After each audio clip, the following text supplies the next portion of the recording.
Gunarnava called this morning from Australia. He and Vishalini couldn't come today. They were Gunarnava. Oh. He asked that something from his offerings that were made for the 40th anniversary be read today, so I'll read that first. Surabhi came to Vrindavan and we joined together as a team. We became incredibly close. We were almost like Siamese twins, joined at the hip. We hardly had any room in the hut, but he had made a drawing board and he had all kinds of drawing materials. Being Dutch, they're very pedantic, and he had all these pencils in his kurta pocket. They were all different types of pencils and pens, very fine. He was preparing himself to draw the Krishna Balaram Mandir for the very first time. Prabhupada wanted a visual. He wanted to see how it's going to be. Prabhupada gave ideas to Surabhi, but there was nothing set in stone. So then all of a sudden Surabhi's pencil started moving on the paper. And honestly, I'm not exaggerating, this is exactly what happened. He did not once use an eraser. He never tried to rub anything out. His pen lifted off the paper, but he never said, "Oh, why did I do that?" and start rubbing it out. After about 3 hours of working solidly in that little hut, a design emerged, and it was the design that you see now with some very slight modification. The pressure was on constantly because Prabhupada would say, "So have you finished? You are not finished?" Surabhi ran over to Prabhupada, who was also staying in a hut just a few yards away, and he showed it to Prabhupada. And when Prabhupada looked at that design, there was a huge smile on his face and his eyes were sparkling. He was so pleased with that design. Because the cement was so difficult to procure, Prabhupada decided to stay in Vrindavan, and when Prabhupada stays somewhere to really push something, it happens. There's no question of it not happening. Eventually we got cement, we got a quota. It was 1,600 and something bags of cement. It was a huge quota, and we had lots of trucks coming. It was do or die. We had to get it all in while it was available. There was no question, "Oh, we'll pick it up daily, we'll have some now, some tomorrow." No, it all had to come on that day. The weight of cement is very heavy. We built 2 or 3 go-downs to put the cement in because there were so many bags. Prabhupada said to me, "You have to stay outside and you have to count every single bag." It was really hot and dusty. The delivery guys were gray. They were covered in powder because it leaks through the gunny sacks. As soon as they drop it down or pick it up, there were clouds of dust. So I got covered in dust as well. I became gray too. It started about 9 in the morning, and probably about 6:30, 7 o'clock in the evening, we managed to get it all in. Non-stop, truck after truck after truck after truck. Prabhupada had the invoices for the cement, and he knew exactly how many bags were supposed to be in those go-downs. I didn't know. I just had to count, and it had to be smack on or else. Prabhupada called me in his room, and I was covered with dust. I said, "Prabhupada, no, you come. I came in, and he said, "So how many bags?" I said 1,600, whatever it was, and he said, "Exactly." Somehow or other, I got it right. I got many things wrong, but this was okay. I started to go out, and he said, No, you stay here." He was having a discussion with some sannyasis. I didn't feel I should be in the room. I was covered in cement dust, but he just let me listen into the conversation he was having with these sannyasis. That was for me a very striking moment. I felt that was really wonderful. So we're sitting here today by the extreme efforts of just a small handful of devotees, the construction team, the collection team, the team of the devotees who got their lordships carved. And this beautiful temple is the result of the extremely hard endeavor of these very few devotees who were living here and struggling. But behind them were thousands of devotees all over the world who were collecting. Now, Guru Kripa, he explained to us in Japan that what actually happened was their collections, because our printer was there, Dai Nippon, they would give the money to the printer because BBT had to pay for the books. So the money collected in Japan would go to the printer Dai Nippon, and he would get a receipt from Dai Nippon, $100,000. His quota for collecting for this temple was $100,000 per month Prabhupada gave him. You can imagine what that means. That means $3,000 a day these poor boys had to collect from Japan. It was so difficult, so difficult. So he would regularly bring these little slips of paper and hand them to Prabhupada wherever he was or in the world, because this was proof that he had done his quota of $100,000. In the meantime, all of the devotees all over the world were buying books from BBT in Los Angeles. That was the only BBT we had at the time. And the BBT explained to every devotee that every book you distribute equals one brick in this Vrindavan temple. So the devotees were so inspired.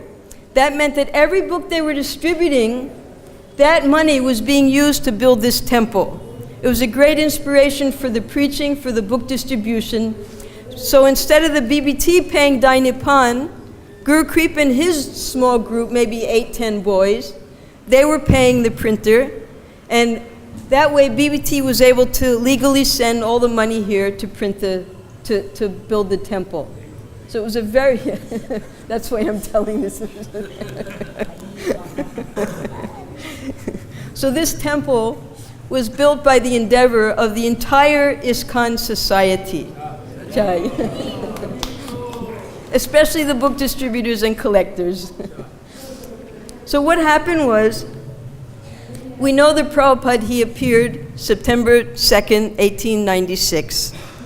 And his father, being a pure devotee, Gaur Mohan Dey, he prayed to all of the sadhus that please make my son a servant of Radharani. So in 1922, he met Srila Bhaktisiddhanta Saraswati, who requested him to preach in the English language. In 1933, Prabhupada accepted initiation, but it took until Prabhupada was 58 years old before he accepted sannyas and was able to dedicate his entire life to the mission that Srila Bhaktisiddhanta Saraswati had given him. He was only present with Srila Bhaktisiddhanta Saraswati for 4 years after his initiation, because Bhaktisiddhanta Saraswati disappeared in 1934. And again, Srila Bhaktisiddhanta Saraswati requested him, you're very intelligent, I want you to preach in the English language. So Prabhupada did that. His mission, his assignment was the world. He had to preach in English. And he did that by going to America in 1965, establishing ISKCON in 1966. But then in 1967, he had a stroke. That was in May. And anyone who lives here in Vrindavan knows that May, June, it's intensely hot here. It's so hot that it's just like when you turn iron into steel by tempering it with heat. So anyone who stays here during May and June, they become toughened. That heat goes into them. That's why it's the most wonderful time to stay here. So Prabhupada, that's why a lot of us are so hot-tempered. So Prabhupada, having just had his stroke, he told the devotees, I have to go back to Vrindavan, because he knew about how the heat would help him recover. So he went back with only one disciple, Kirtanananda. They stayed at the Radha Damodar temple. And during this time of recuperation, Prabhupada was meditating that now I'm fulfilling the order of my spiritual master. But just to preach in America or all over the world, that's not sufficient. I have to bring them back to Vrindavan. So he desired to create what he called the American House, or sometimes he called it the Indian American House. And this was where the seed was planted, that Prabhupada make a temple in Vrindavan. He returned to America in 1967, and as we heard, along with the devotees, he made many temples in America. Finally, he made his world headquarters in Los Angeles.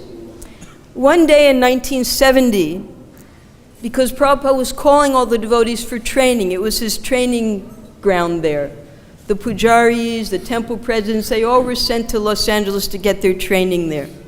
But Prabhupada was standing in front of Rukmini Dwarkadish one day. Prabhupada recounted this to Tamal Krishna Maharaj and Brahmananda just before he disappeared, 2 months before he disappeared. No one knew about this before. He said that I was standing in front of Rukmini Dwarkadish, and suddenly Dwarkadish said to me, "Go back to India." And Prabhupada objected. He said, "I'm not going to go back to India. I'm here in America. I'm doing what what my Guru Maharaj told me to do. My godbrothers are preaching in India. I'm preaching here." And Dwarkadish told him, "No, I want you to go back to India, and I want you to make a temple. And that temple will be 100 times better than what you have made here in Los Angeles." So Prabhupada had to follow the order of Dwarkadish Maharaj. So August 1970, without any plan, nothing, Prabhupada left Los Angeles, went to Japan, at that time Sudama was there, and from Japan went to Calcutta and began his tour of the World Sankirtan Party. He called devotees from all over the world. Each devotee was supposed to donate one brahmachari, or one devotee. So they all gathered, they went to Bombay, some went to Calcutta. And Prabhupada was contemplating, where will that one temple be? Should it be Mayapur? Because first Prabhupada started to make the temple in Mayapur. Should it be Vrindavan, which is the spiritual headquarters of the entire universe? Or should it be Bombay, which is the financial center of India, where the most influential people live? So he was thinking, should I make the temple in which of these three places? But Krishna, because Prabhupada was so surrendered to him, Krishna gave him temples in all three places. So this Vrindavan temple was the fruit of Prabhupada's surrender to Dwarkadish, Sri Rukmini Dwarkadish. And Prabhupada worked tirelessly. He came in 1970 with the devotees. He toured all over India. He didn't bring them to Vrindavan first, which all of us would want to do. We'd run to Vrindavan. He took them all over India for a year, going to all the different cities, Indore, Gorakhpur, Surat, everywhere. You can see the pictures. And finally, November 1971, he brought the devotees here for just 5 days from Delhi. They rented a bus. Prabhupada's car broke down. Prabhupada had to go in the bus with the devotees. And for 5 days, he took them on a beautiful tour, a whirlwind tour of the holy places in Vrindavan. Now, it was 1971. He had sent Guru Das earlier, 1970, to look and see where he could get land or a temple donated. Guru Das was aiming for the big palace at the Keshi Ghat that now one of Prabhupada's disciples owns. Because the Maharaj of Bharatpur, he had offered to donate that palace to Prabhupada. At first he offered to donate it, later he wanted to sell it. So that plan fell through. His first plan was to have it at Radha Damodar Temple, but the Goswamis weren't interested.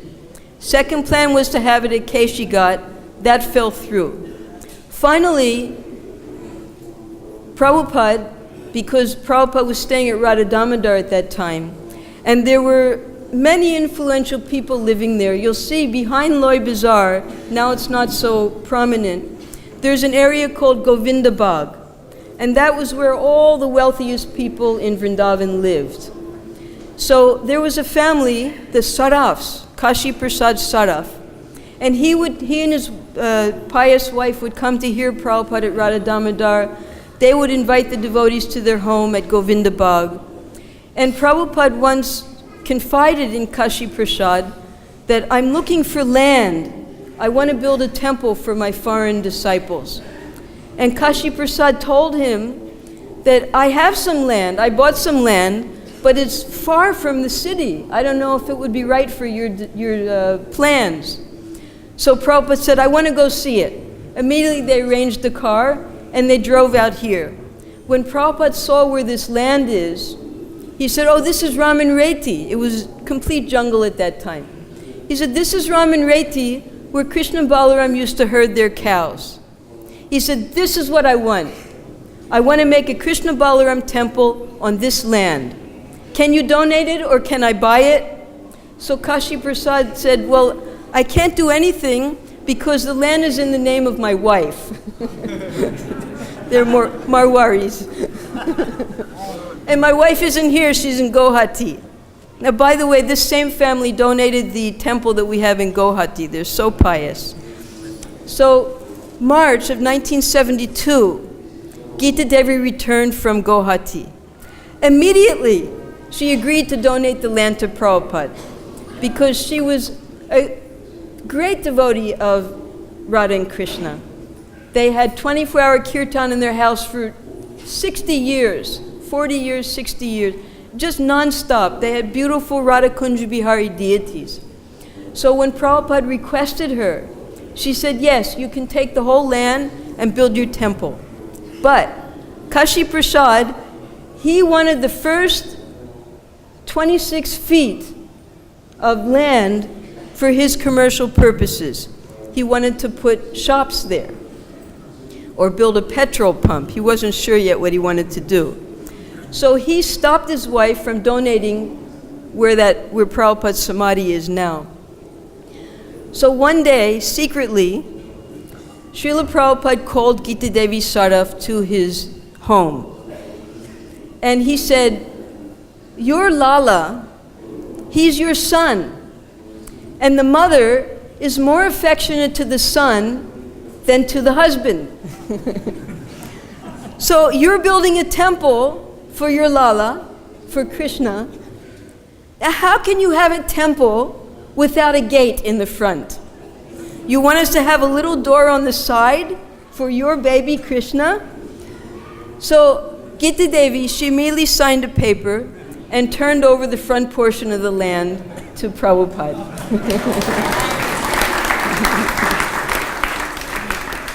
But her husband was not happy about that at all. This comes later.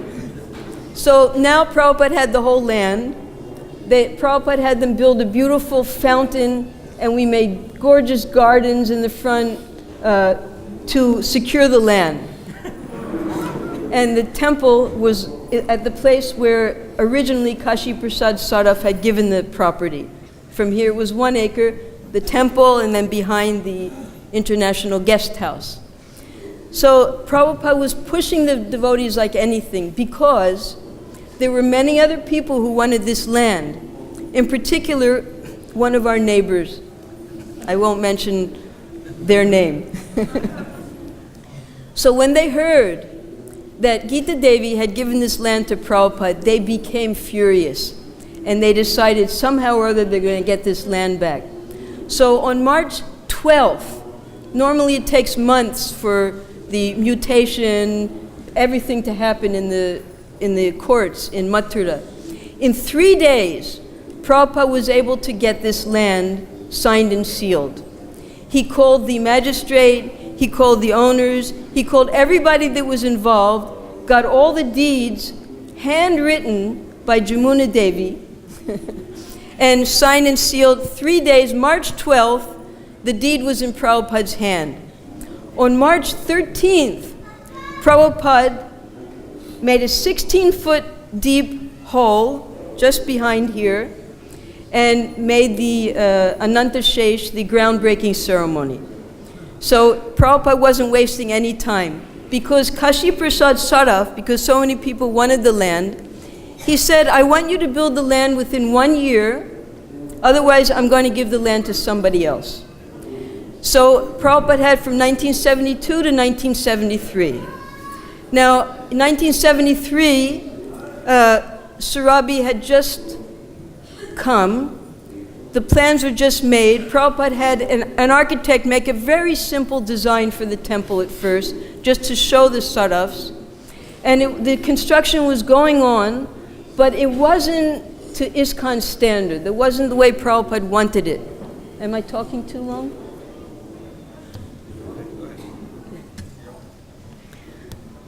With much endeavor, finally, Surabi came, as we heard. He made the design. Prabhupada was very happy.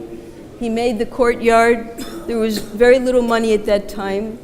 He made the beautiful design here for the raised darshan mandap, the sunken courtyard. And then with much endeavor from the 3 teams of Guru Kripa and his men, Gunarnava and Surabi, Jamuna and Gurudas, this temple was formally opened on April 20th, Ram Navami of 1975. Thank you very much. Hare Krishna.